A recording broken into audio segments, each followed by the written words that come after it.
Hi everybody, welcome to the Cision webinar, Money Well Spent, Tips for Showcasing PR's Value. I'm Natalia Dickey, Director of Product Management at Cision and your moderator for today. During today's webinar with Shonali Burke, we're going to learn how to show executives that PR is money well spent with concrete data.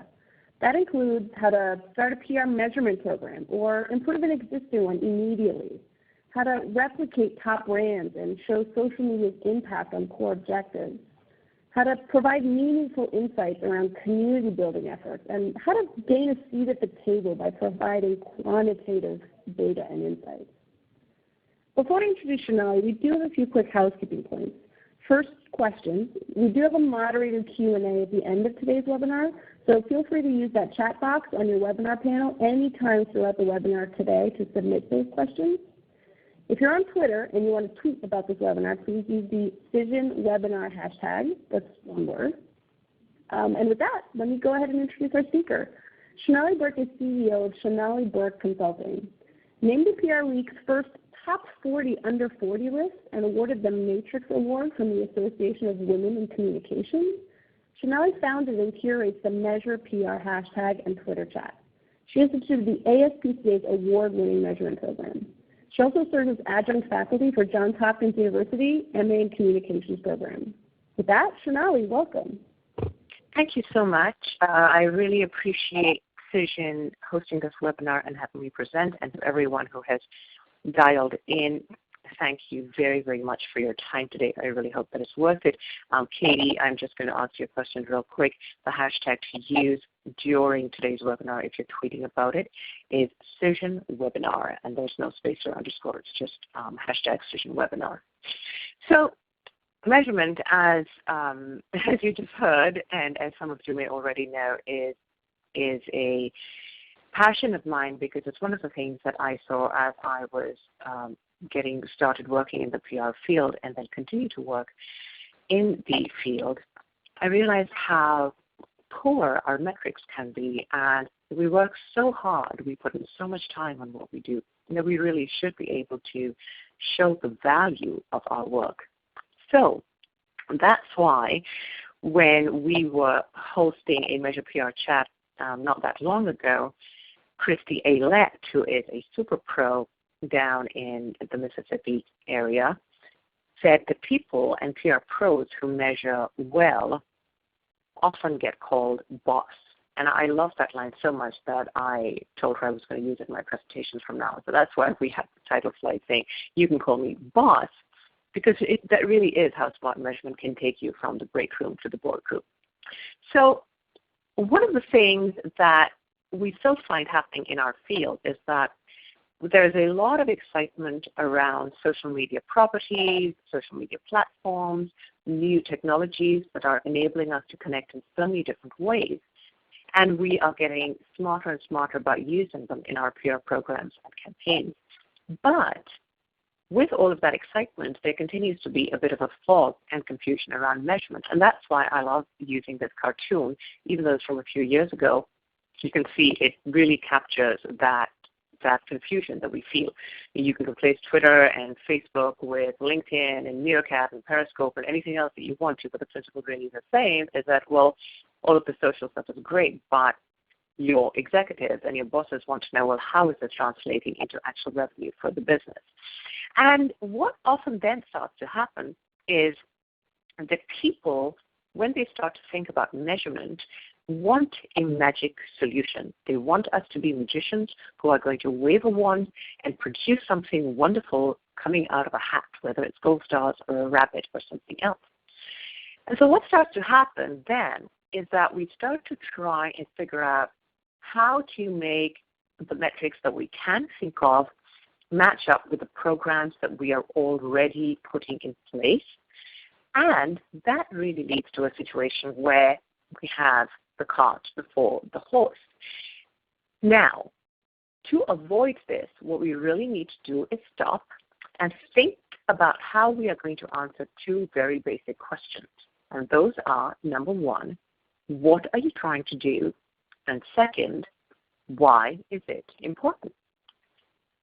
Let me reiterate this. What is it that we are trying to do?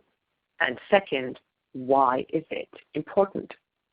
These are the two questions, and there might be many, many others, but these are the two very basic questions that we should be asking ourselves and answering before we actually start to put in place a strategy, because that is what is going to help us make sure that our programs are tying back to business objectives.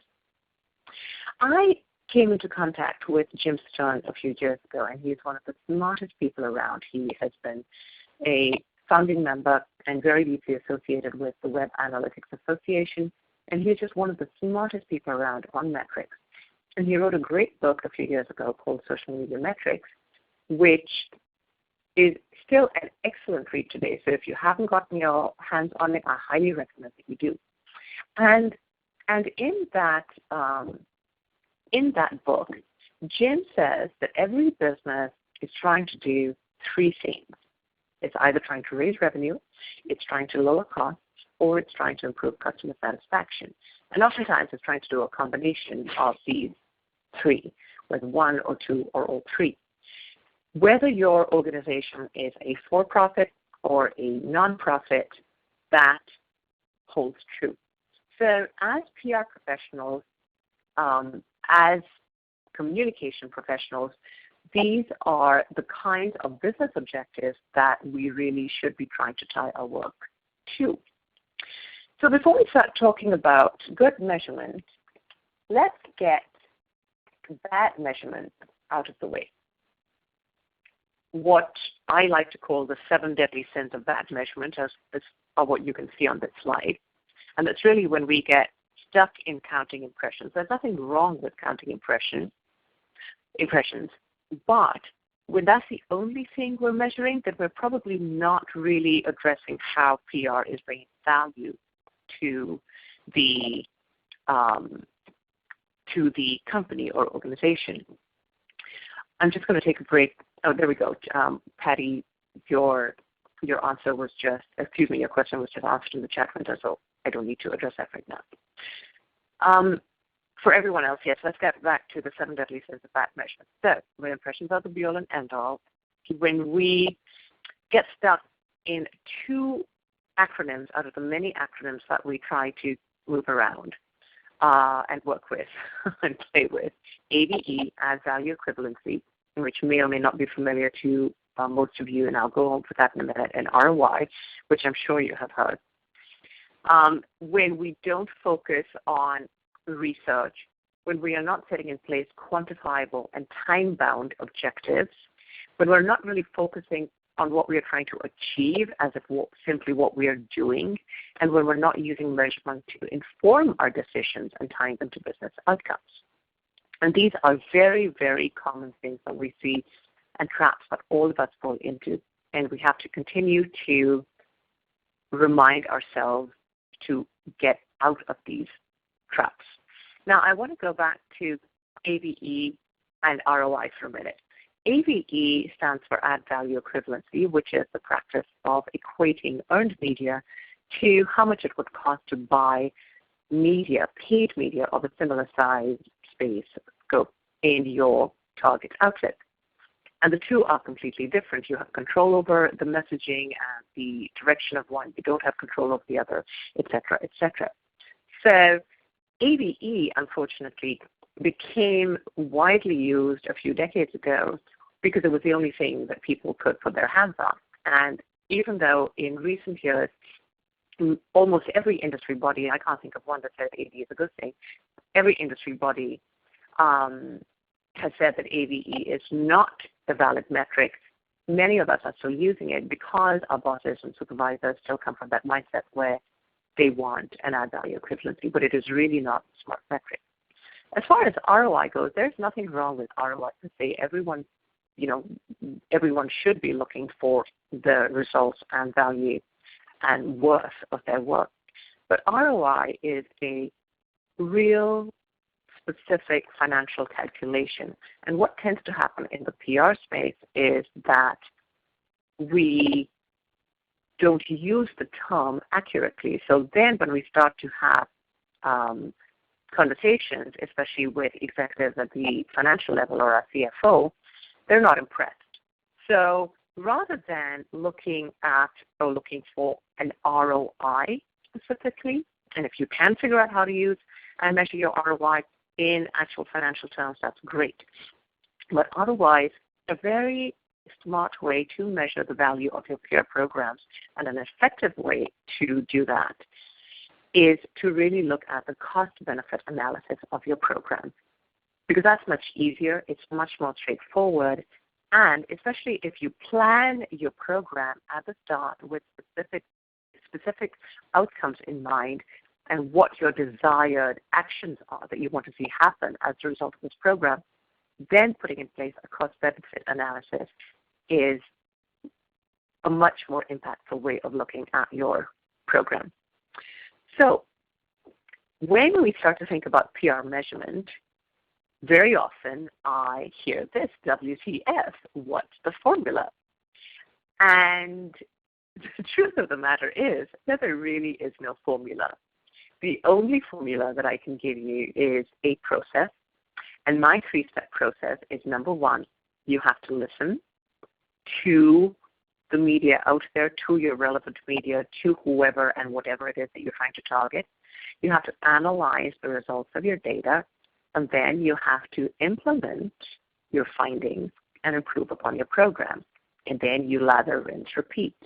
This is really the best quote-unquote formula for your PR efforts in terms of how to get the most value out of them. I want to take you through two case studies today where we did this, one over an extremely long period of time and one that was much more of a media relations program as opposed to an integrated social PR program, because I feel that those two programs will show you, A, how to approach different kinds of campaigns from a measurement point of view, and also, especially on the second case study, media relations and blogger relations is still a lot of what we in PR are tasked with doing on a daily basis, and hopefully that will give you some ideas of how you can start to show the value of your work. The first story or case study that I want to take you through is a case of the Blue Key. Now, we worked with USA for UNHCR, which is a 501c3 based in the Washington, D.C. area a few years ago, and they have a wonderful mission.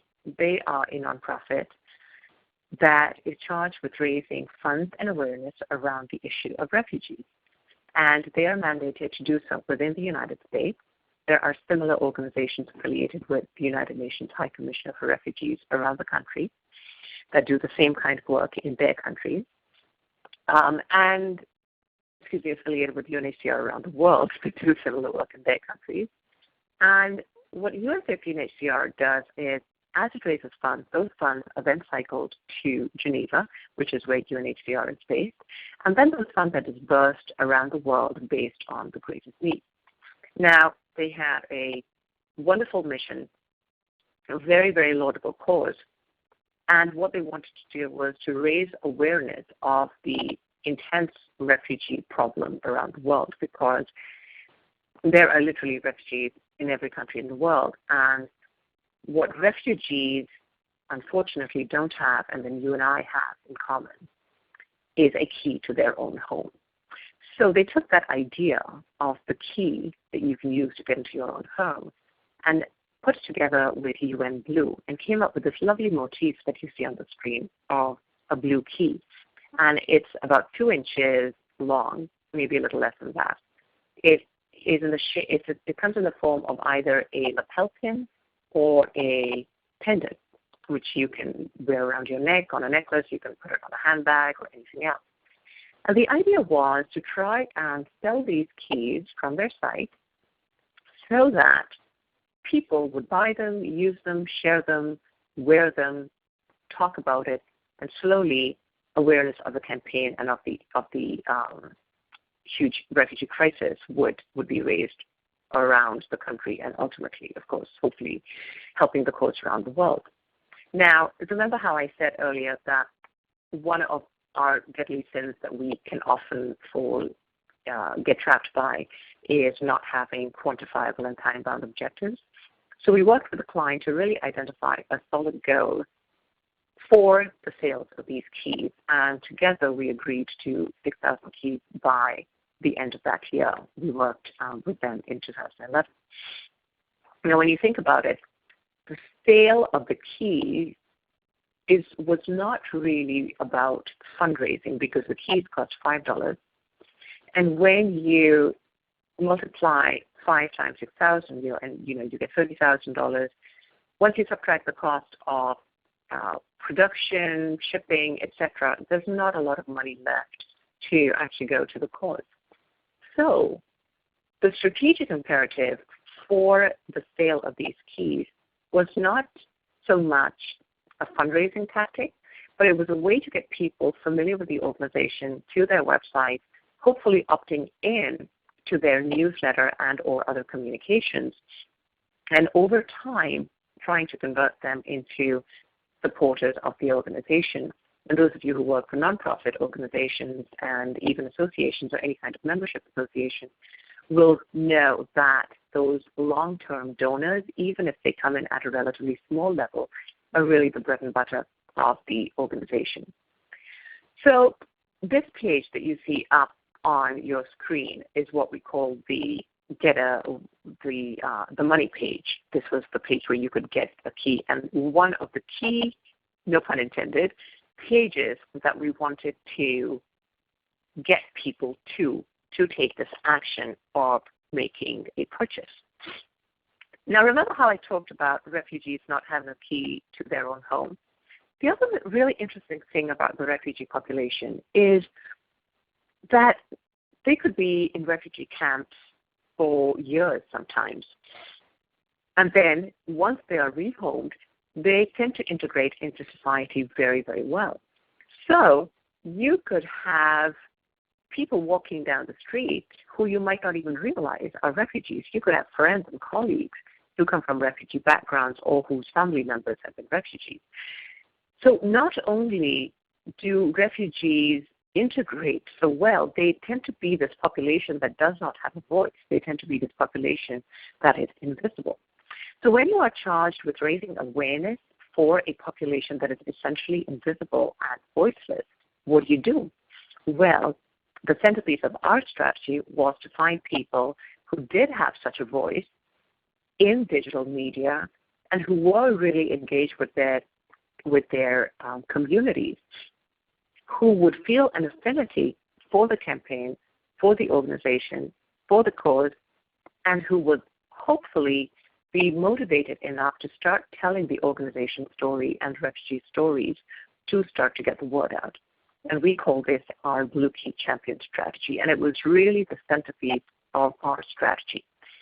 Now, a couple of the critical things that we did as we designed and started implementing the strategy, we knew that we wanted to track because remember, we're all about measurement. We want to see what works and what doesn't. So we put in place tracking links that we generated via Google's URL builder. And we generated those for each of the 3 pages that we considered really important in terms of tracking. There was the home page for the campaign. There was the about page because that is typically where people go when they're trying to get information. And then there was that money page that I showed you earlier, the get a key page. We generated these tracking links for each social network or each communication medium that we would be working in. So, for example, for the news release that we issued through PR Web, if there was a reference to any of these 3 pages, the link that was embedded was not simply a straight-up link that said the bluekey.org/about or whatever. It was the tracking link that had been generated through Google Analytics URL Builder that was specifically for news releases and so on. So we did that for the news release, we did that for email newsletters, we did that for Facebook and Twitter because we knew that the organization had a sizable following on those platforms, much more so initially on Facebook than on Twitter, but we also knew that our champions that we were bringing on board were very active on Twitter, so that was certainly a platform that we would need to be active in. And we made sure to shorten those URLs and keep them handy so that we could track the activity over time. The second thing that we did was set up a secret Facebook group for these champions. And this was, again, done back in 2011. So it was pretty recent to the advent of Facebook groups in general, and not a lot of people were using it at the time. And we did this to create a forum where these champions could actually come together and get to know each other on a medium that they were already comfortable with and where, frankly, they already spent a lot of time. So one of the things that we've learned, especially when it comes to working with influencers or community managers or evangelizers of any kind, is that you don't try to make them come to you if there's an easier way to get to them, because the less you have to inconvenience them, the more likely they are to actually do what it is you want, do what it is that you want them to do. Now, when it came to reaching out to these Blue Key champions, and the research that we did was, we researched them through the Vocus database. I believe it was Vocus that we were using at the time, and of course, as you know now, Vocus is part of Cision. We also did some research back in the day via Technorati. We used Google Blog Search. We used a number of different platforms to try and find people who had an affinity to the refugee cause, to nonprofits, who were known or could be seen to share nonprofit stories, and very importantly for us, regardless of the size of their network, we wanted to see if they were really active with that network, because that was important to us. We wanted people who would do what I said earlier, give a voice to this community of refugees, this invisible, voiceless population, and be willing to share it out with their communities, but also really energize their communities to do the same. Now, it took a couple of months, I would say maybe a month and a half, for these champions to really start getting to know each other in the Facebook group as a primary medium for that. So one of the big learnings to come out of this campaign was that when you embark in a social PR campaign or a digital engagement campaign, that word engagement is really critical.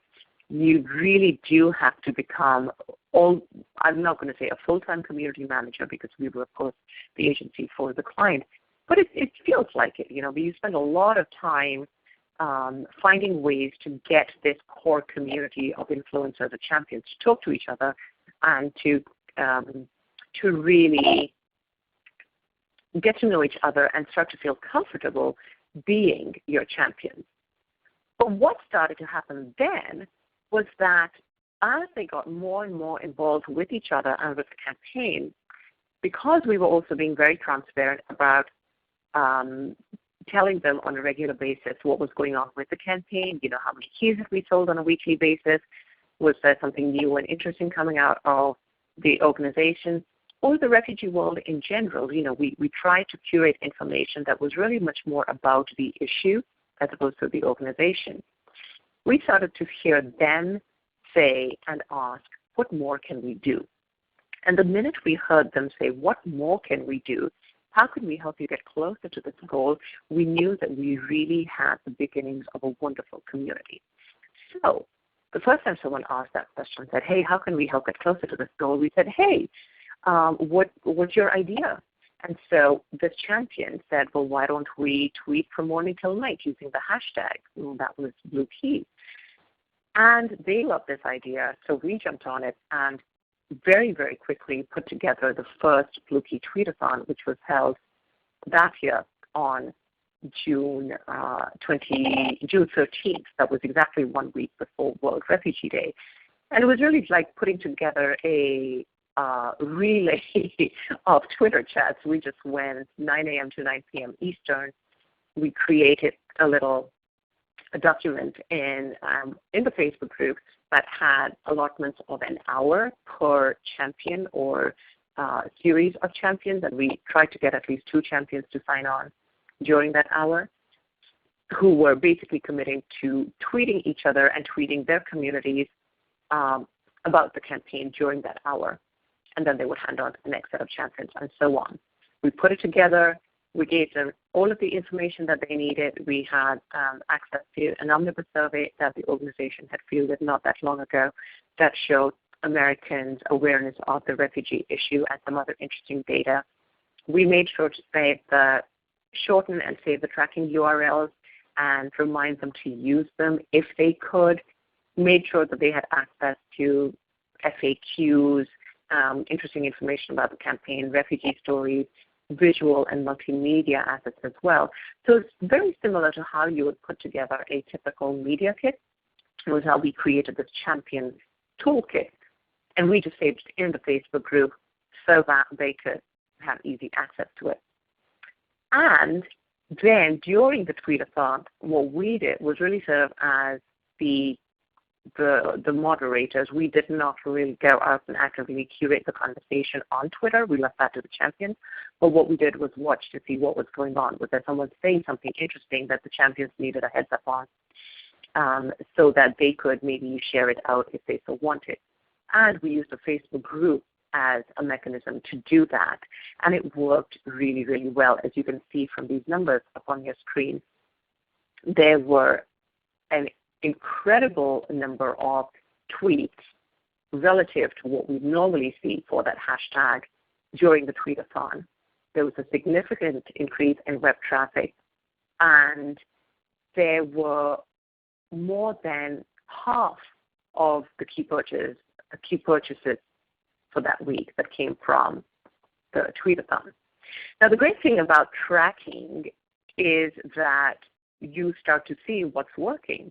And when we saw the tweet-a-thon working in such a dramatic fashion, we could tell the client, hey, this was a really, really great initiative, and we should really think about doing this later on in the campaign. The other thing that happened there was because the champions could hear the results in real time as well, they got really energized, so they wanted to do more and more. And so as you can see from this slide, because we were tracking and keeping track of what we were doing on an output level, as well as tracking things like traffic and so on, we could correlate what we were doing with what was happening. So as you can see from these little arrows and these annotations on the Google Analytics on the bar chart, excuse me, not bar chart, what am I saying, on the line graph, we could see where certain champion-related activities were having an impact. And then, as you can see from the pie charts, because we were also tracking what was happening in different mediums, so for example, Twitter or Facebook or the blog, we could tell if one platform was working better than another. And a quick note as to the blog, we actually set up and managed the Blue Key blog for the client. And when we went out to ask all of the folks that you saw on that screen to become Blue Key champions, we asked them to do just two things. We asked them, number one, to buy a key because it was only $5 and you really should have your own key if you're a champion. And second of all, we asked them to write one blog post about the campaign, whether it was on the Blue Key blog or their blog or any other property. So that was another learning. Keep your asks really simple because then people are more likely to do them. And then if you start to engage them through your community management endeavors, they're likely to come and say, well, what else can we do? So from that, what else can we do, we could see how and where their affinities lay. So we did more things like the tweet-a-thon. And we really tried to repeat what was working and move away from anything that wasn't working. So while the organization had a very active presence on Facebook, we really left that alone in terms of the campaign and let them share whatever they wanted to share, but our efforts we focused on the champions, on the blog posts, on the and on the tweet-a-thons. What was really interesting was how all of this started to have a ripple effect because the champions community members started to get interested in the campaign, and so we had a lot of people saying, hey, we want to be champions too. So of course we said that's wonderful because the more people you have espousing your cause, the better. We had people saying, oh, this is so great, we want to get together in person, we don't just want to do it on Twitter.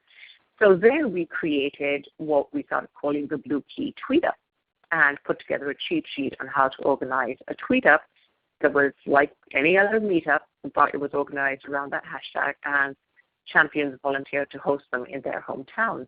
We started to see companies get really interested in this initiative. And in fact, I want to call Cision out because they were a huge supporter of the campaign, not because we pitched them, but because they started to see many members of their target audience get really involved in this campaign, and they could see that it meant something to them. So we were blown away when Cision came and said, hey, this is such a great initiative. We want to be a corporate sponsor. None of that had been planned, but it was just one of those serendipitous events and happenings because of a result of the digital engagement and the champion outreach. And by way of full disclosure, I do want to make sure you know that Cision has been a client of my company in the past, though we do not have a business relationship now and did not at the time that they were a sponsor of the Blue Key campaign either. So the Blue Key campaign taught us so much about digital engagement, about really having some simple but solid metrics from the start, about using tracking URLs to measure and track what's working and what's not, and also so much about champion outreach and engagement. The second case study that I want to share with you today is that of Oxfam America, who we worked with in 2012 around International Women's Day. Now, what they wanted to do was really get people to do two things, which were interrelated. As you may or may not know, and you'll certainly know after this webinar, Oxfam around the world works to empower women. And that's what Oxfam America does as well. And one of the ways they do this is by communicating with people who are very passionate about women's empowerment and motivating these members of what they call their Advocacy Brigade to take specific advocacy actions, because that's what helps with, whether it's action on the Hill or fundraising or any other kinds of strategies that help to generate funds and awareness that can ultimately go to help women in many parts of the world, but certainly a large part of it is in the developing world. So that year they had a campaign around International Women's Day that centered around hosting your own International Women's Day parties. And this didn't mean that you had to go out and really organize a huge, big party. You could just simply get together with some girlfriends or your mom, family, relatives, whoever you wanted on International Women's Day. You could go out to lunch or you could go out and have a drink, anything that you wanted to do. But they have this really neat little award that you see on their website, that you see on the screen. They have that award on their website as part of their IWD kit. And you could download that and write in a friend's name or someone you admired and present it to them saying, I think you're really awesome, so I'm giving you this personalized IWD award. Their charge to us when they came to work with us was they really wanted to get quote-unquote buzz out there around this campaign. And they wanted a lot of people to host these parties. They wanted, but as far as the media relations went, they wanted a lot of impressions. So as you remember my saying earlier, that's all very, very well and good, but that doesn't help me as the practitioner or consultant in terms of knowing whether I've helped to achieve something, because I could help to generate X number of impressions, but I still don't know if that has resulted in a specific action. So we kept asking the question of, how will you know if the campaign has been successful? So then they said, okay, well, we have these e-cards that we want people to send to their friends, family, etc., via our website. And so you can see the card behind the award. There's no animation in the system, unfortunately, so that's why I can't show you the full card. But there were two designs, and again, the mechanism was very simple. You would go to Oxfam America's website, plug in your email address, plug in any number of email addresses that you wanted to send this card to, and it was a nice way to say thank you. I think you're awesome. So we said, okay, so that was, we had some metrics around getting the e-card out there, and then to the extent that we could track downloads of the PDF, we asked their metrics folks to set that in place. But the other thing we did as part of our outreach was say, look, you already have this award, so why don't we just create an electronic version of it so that when we are reaching out to bloggers and to the media, we can give it to them as something they can tell their audience or their community might be nice to do. Because as you know, when you are engaging in media relations or blogger relations, you really have to be answering the what's in it for me question, right? You really have to be thinking of why that media outlet or that blogger should run with your story. So we put together our little media kit, our blogger outreach kit, and we reached out to them. It was good old media relations, and I include blogger relations in that category. Again, we did a lot of research. We looked at outlets that both cater to women in general, women entrepreneurs, women in business, again, the nonprofit space, obviously, and then some of the mainstream outlets that, everybody wants to get in regardless of what the niche is. And we offered them these hooks of the e-card, the downloadable PDF or the electronic version. But we also put in place a sample blog post that contained all of the key messaging that was optimized. We worked very closely with the SEO specialist at Oxfam America to do that, to make it optimized yet readable. And so for bloggers who said, look, I'm interested, but I really don't have the time to do this. Do you have anything you can send me? We could then say, as a matter of fact, we do. There was a hidden page on the Oxfam America site where we uploaded all of these materials, and we just said, hey, if you go there, you can grab whatever you want. Again, make it easy for the people to do what you want them to do. The folks you need to take action, make it easy for them to take that action. So this is a sample of the coverage we secured. And if you remember when I said earlier, getting stuck in impressions is one of the quote-unquote sins of measurement. There's nothing wrong with measuring impressions or tracking them, but we have to really try and figure out what those impressions are doing for us. So typically, and this is where a lot of PR measurement would start and end by saying, okay, this is where we got the media, this is how many hits we got, and, woohoo. But this slide, to me, is much more meaningful because we could see how many times the e-award was downloaded. You can see that there were more than 5,000 people who got more than 2,000 e-cards. And the most important metric for Oxfam America, which was to secure these members of its new constituents in its Advocacy Brigade, there was about a 300% increase in that via a similar initiative the previous year. So that was really what made them very, very happy. And certainly the fact that we got some good stories in some of, a lot of their target outlets didn't hurt. But the fact that they got this many new constituents really made them happy.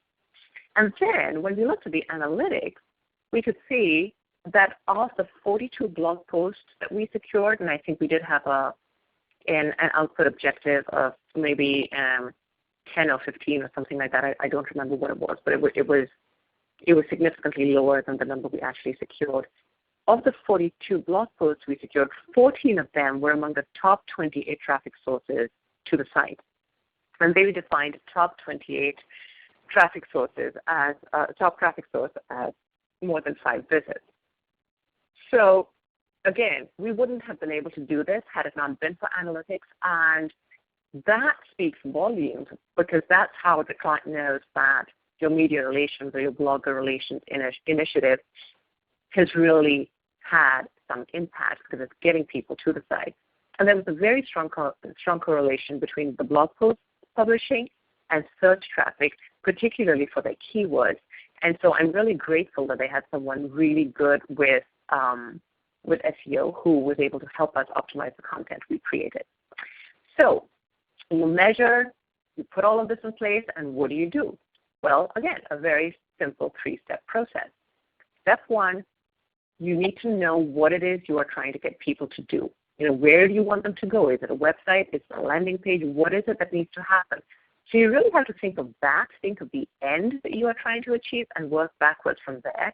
And then as you start to design and implement your strategy among a variety of platforms and mediums, get people as frequently as you can from those social outposts to your hub. Step 2 don't get stuck in measuring the tools. And this is something that happens all the time. And it is not uncommon. And, it's a very easy thing to do because there are so many tools out there that, frankly, they blow our minds, right? And we're going, well, how do I measure this? And how do I measure that? Let's not worry about the tools so much. Let's use only the tools we need. And here are a few of the many, many, many tools out there, especially if you're on a low to no budget. Some of these might be more useful to you. And of course, if you are a member, if you have access to Decision Point, they have some very interesting tools in there as well. But let's not get stuck on the tools, and let's really focus on what it is that we are trying to actually have happen. And then step 3, you really have to track. And especially for those of you who are in a similar boat as I often am, which is we don't have budget for fancy dashboards. What we can do, as long as the client gives us access to it and sets us up, is we can use 3 basic tools, which are actually pretty good. Google Analytics, which can be very, very sophisticated. And here I've shown you a screen grab of its URL builder, and that's what we use in the Yuki campaign. Microsoft Excel or Google Spreadsheets. We use Google Spreadsheets all the time now, and that's a great way of tabulating and tracking information and sharing it with whoever you need to as well. And then finally, your brain, because you can have access to the best dashboards in the world.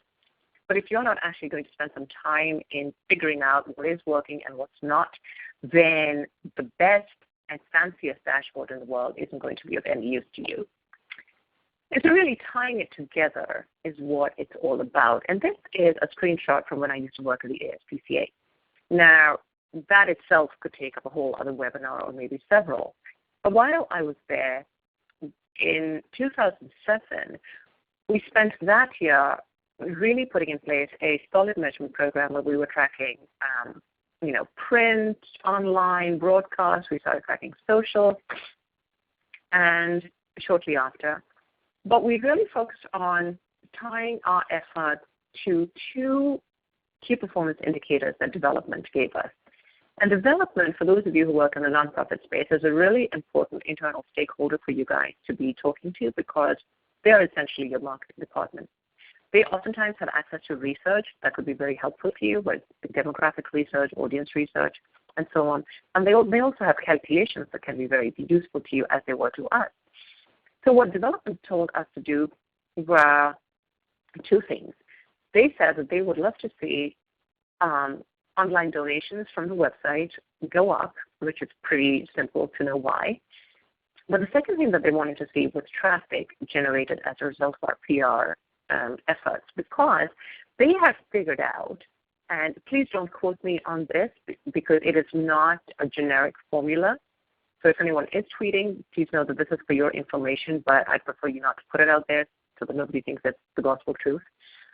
They have figured out through their own calculations and research that every time there was an increase of 100,000 web traffic, that translated to, on average, 7,000 new registered users for the website. That means people who opted in to provide their information to the ASPCA.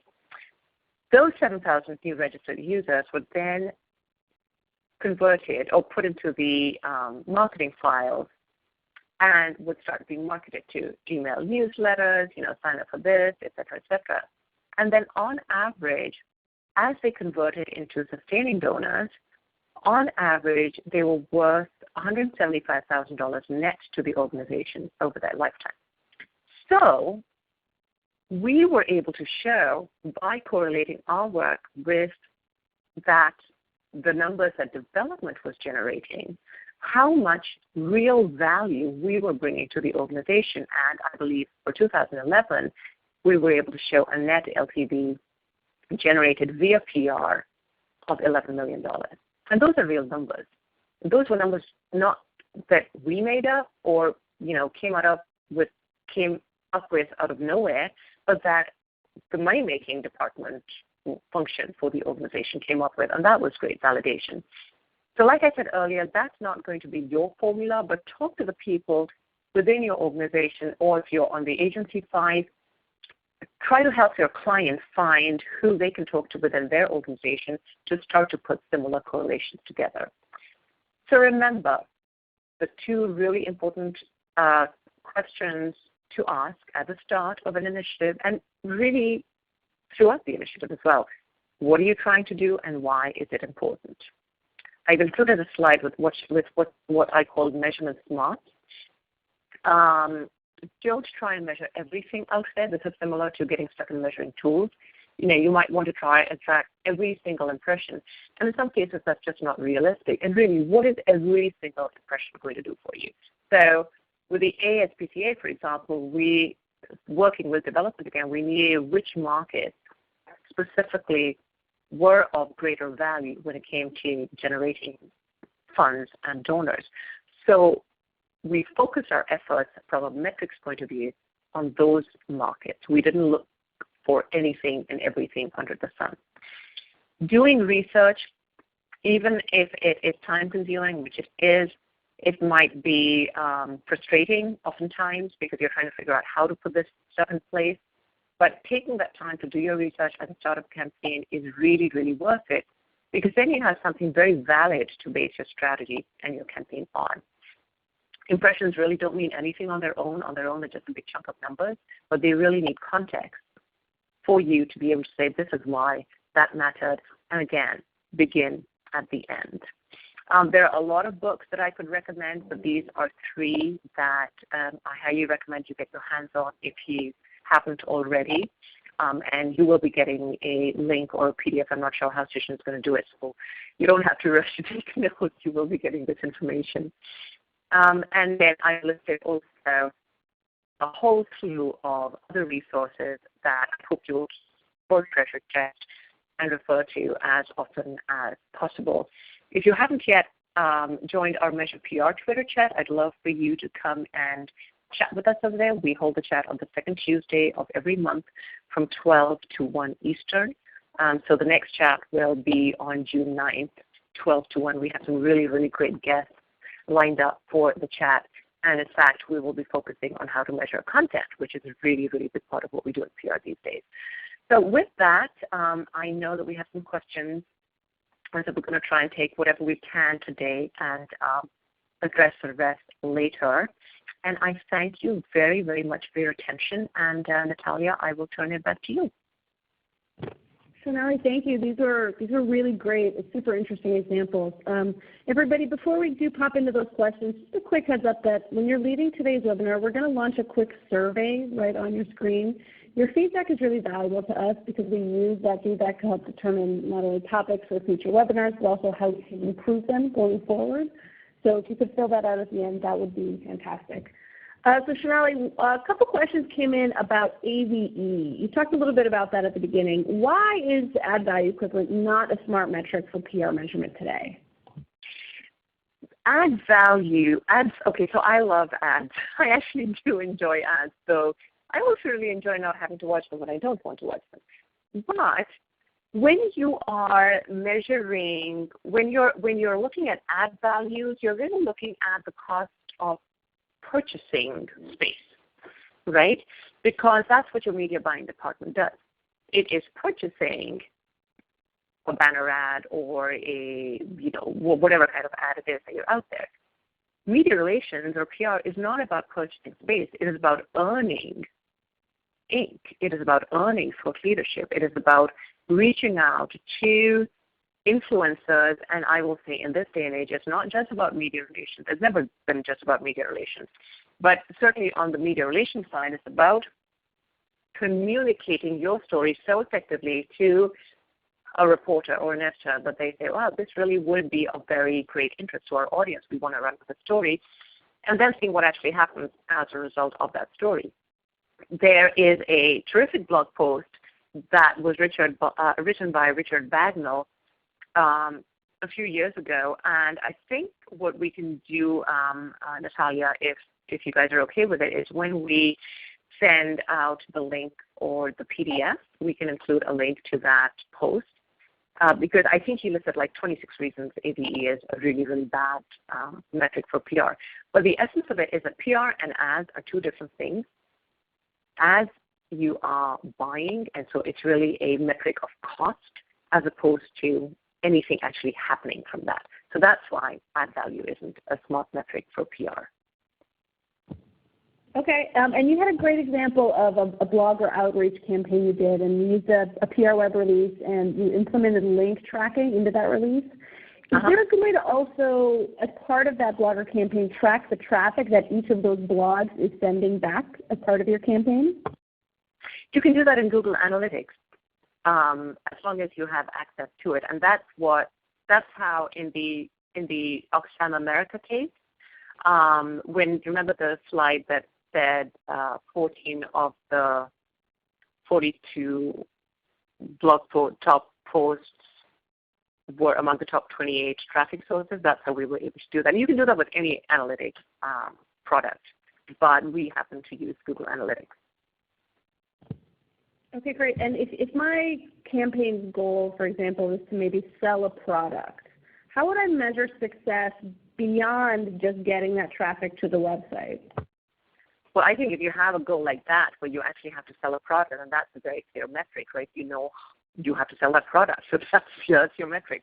So as you are, that's my bad account cheating stuff in the background for you guys listening in. So then it becomes a question of how are you going to design your hub. So if you remember that slide of the hub and spoke of that wheel, if that sales page is ultimately where you want to get people, how are you going to get them there? And then looking at the different mediums that you're working in, what's more effective, what are the tactics that are working more effectively than others, and then you focus on those. But then I would think that you're also looking on a regular basis at how much of that product you're selling, because that is the ultimate metric. Okay, great. And just to follow on that a little bit, do you have any recommendations for what somebody can do if the measurement actually shows that something is not working? That is a great question. And we actually have this, it happens frequently, but we had it occur significantly with a client last year. And this was actually an online product launch. It was an educational product, and they needed to get people to register for it. So initially, there was a lot of traditional outreach that they wanted to do. We also had some element of paid media. We had a social ad buy, including Facebook ads and Twitter ads, and then we had some organizational outreach plus media relations. And what we saw was that, and we had a news release also. What we saw was that the media relations was just, it wasn't working. What we did see work was because we also designed some digital engagement activities. So, for example, we trained them on how to participate in a Twitter chat, and we got them to participate in some external chats first, and so that they could experience engagement, and also talk a little bit, sell in a very, very delicate manner this new program that they were launching. And so through analytics, we could see every time we did that, that resulted in a great boost in traffic. Because as we were getting closer to the half point of the campaign, and we were not, I think we may have been about two-thirds of the way, not two-thirds of the way, sorry, maybe 2/5 of the way to the goal, which was like, oh my God, this is not a good place to be. We looked at all of this stuff, when we correlated our activities, our outputs with when were they jumped to this registration page and where was the traffic coming from. We said, you know what, we need to really refocus this on the digital side of things, and we want to scale down the media relations and really make it very, very niche. So instead of going after, the really big outlets, because it was a fairly niche topic, yet it was one that actually had a lot of mainstream relevance. It was one of those, tough little cookies, as it were. And so we refocused the effort to not just continue to participate in Twitter events, but then actually set up a series of events for the clients and invited in, I think for each event, we invited about between 6 to 10 external participants who were all influencers, motivators in their own spaces, and had a really interesting discussion on 3 occasions. We felt that made a lot of difference.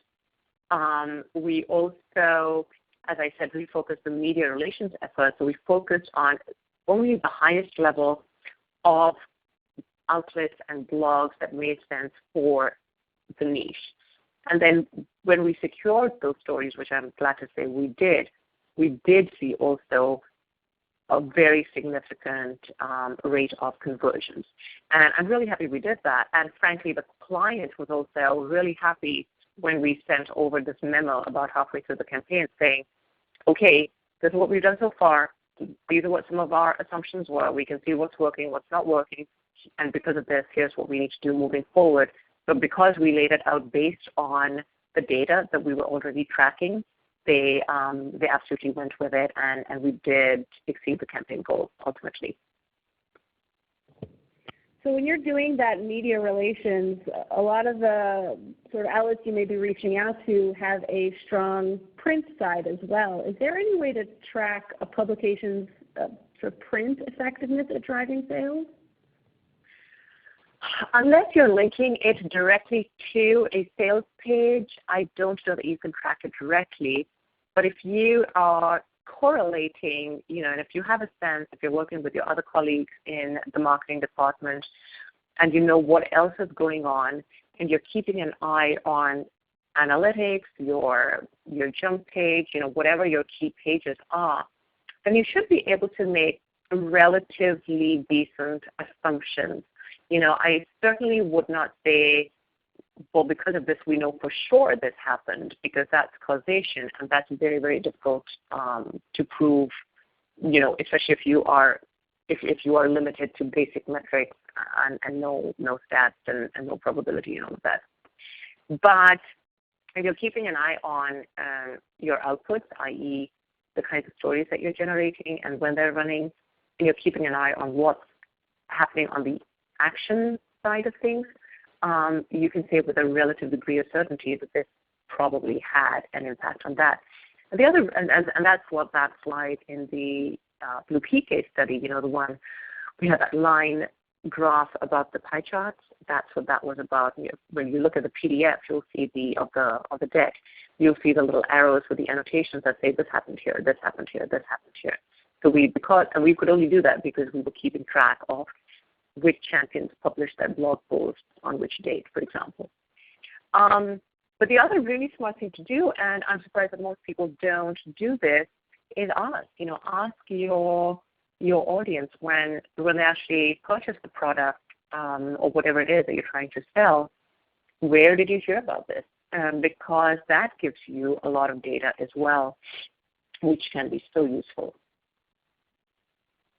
Okay, great. I think we only have time for maybe one more question. One that came in from a number of folks is they work at organizations where, as part of their campaign, there's multiple groups contributing to its effectiveness. So there's PR and advertising and marketing.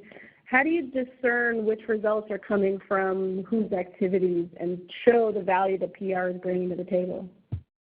That's where Google Analytics URL Builder can be really, really useful. So I think I saw a question that asked for a link to the URL Builder, and we'll definitely send that out.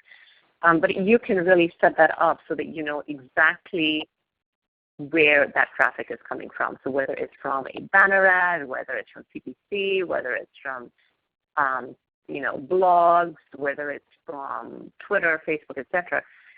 The core principle there is to structure that in a way that you will actually use those tracking URLs in all of the places you're going to use them. And where it starts to become iffy on the PR front is that obviously you can't force a blogger or you can't force a reporter to use your URL. So that's where you have to be really nice, and hopefully your media relations are very good and you build up a relationship, and when they say, yes, I'm going to do the story, and you go back and forth, and maybe you go back and forth over a week or a month, and you finally place that story, but they say, hey, okay, this is what it is, we're running with it, and you ask them to, would it be okay to use that link? And oftentimes they do. The case study that we were just telling you about, where we had to literally revamp the campaign halfway through, we got a significant story in a significant media outlet, and we sent over the tracking link to the reporter, and we told the client, we said, there's no guarantee they'll use it, but we're trying. They didn't just include it once, they included it twice in the story. So that was really great to see, because then on the analytics side of things, we could go in and really know where the traffic was coming from. But the other thing to do when you do have several different aspects to your campaign, and it's a multi-pronged integrated campaign, which is excellent, make sure that you are mapping out some kind of flow chart so that you know what's happening when. And this really means having very good internal communications with your colleagues. Make sure that they tell you what they're doing when, so that you know when to do your thing as well. And similarly, you should be telling them when you're expecting a big story to break, or if a big story does break and you see it getting a lot of shares and so on, because that might help them do additional buys, for example, and maximize the impact of the earned media that you're generating. Shonali, this has been fantastic. Unfortunately, we're already at the top of the hour. Everybody, thank you for attending today's webinar. We are going to send out a link to an on-demand replay of today's webinar, so look out for that in the next couple of days. You can also find an archive of webinars on our website, cision.com, and we've also excellent research and slides from past webinars that you can find on SlideShare. That's slideshare.com/Cision. And of course, we're always on Facebook and Twitter. We are Cision. We're a leading provider of public relations and social media software. We recently combined with Vocus and also represent the Golcana Group, Visible Technologies, PR Web, Helpful Reporter, and the iContact brand. Shonali, thank you again. This is great. My pleasure. Thank you so much. Thank you, everyone.